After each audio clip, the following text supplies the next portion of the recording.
Oh, it's my favorite time of year.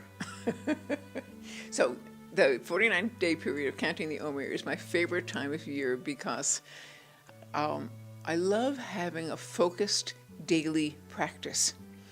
And, other daily practices tend to be the same every day with minor variations. But the fact that this has a little tweak in every day really helps me kind of go off in little slightly different directions to gather what's there in ways that it just doesn't exist any other time of year. So counting the Omer. What's an Omer and why do we count it? So an Omer is a sheaf of barley or other kind of crop. It's a particular size of sheaf. And it used to be in ancient Middle Eastern times that when the first harvest came in this early spring, and the barley was the earliest harvest, that a sheaf of this barley would be harvested and brought to the temple in Jerusalem as an early offering. So the barley was a cause for celebration because it was the first agricultural product that was available in the early spring. Following that, the wheat would be planted, and the wheat was the most important crop for the rest of the year. If the wheat harvest failed, people might starve. The wheat would be growing all the way through the early spring, the middle spring, and when the wheat was finally ready to be harvested, if it was a good crop, there was to be a great celebration. So the holiday, Shavuot, weeks, is a celebration that happens after the counting of the Omer has completed and the new grain, the wheat, is now ready for offering. So that's the kind of agricultural connection to the biblical commandments.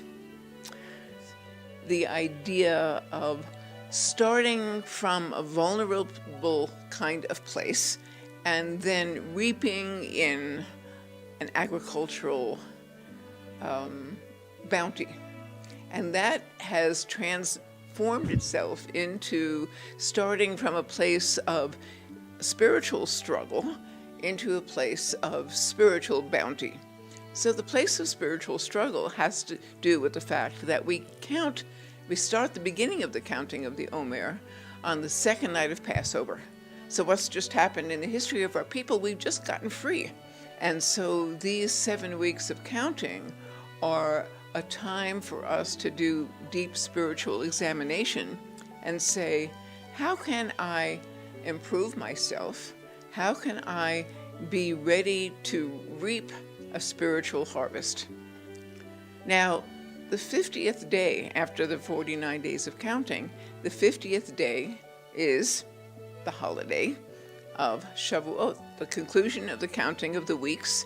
And traditionally, according to rabbinic tradition, Shavuot is when we receive the Torah.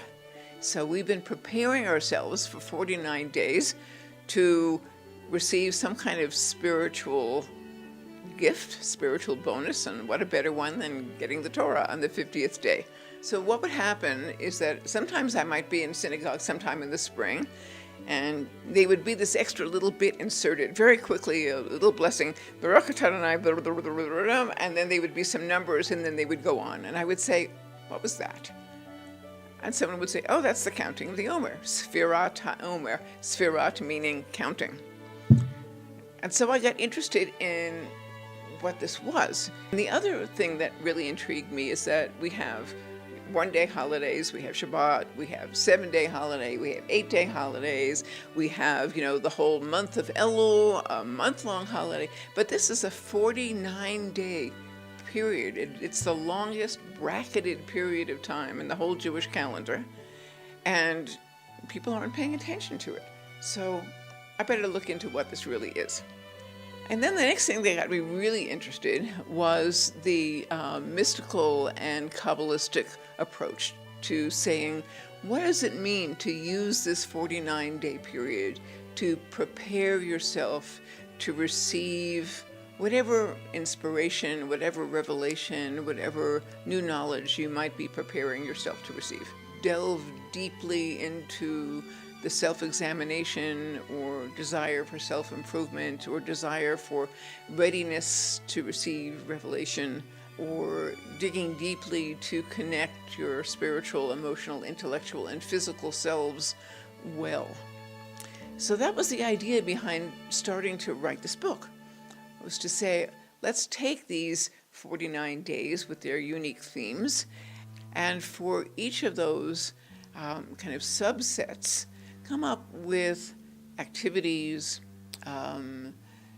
meditations, kavanot, meaning directed intentions, that would help someone really work through this period of time seriously. And so that was the intention behind it.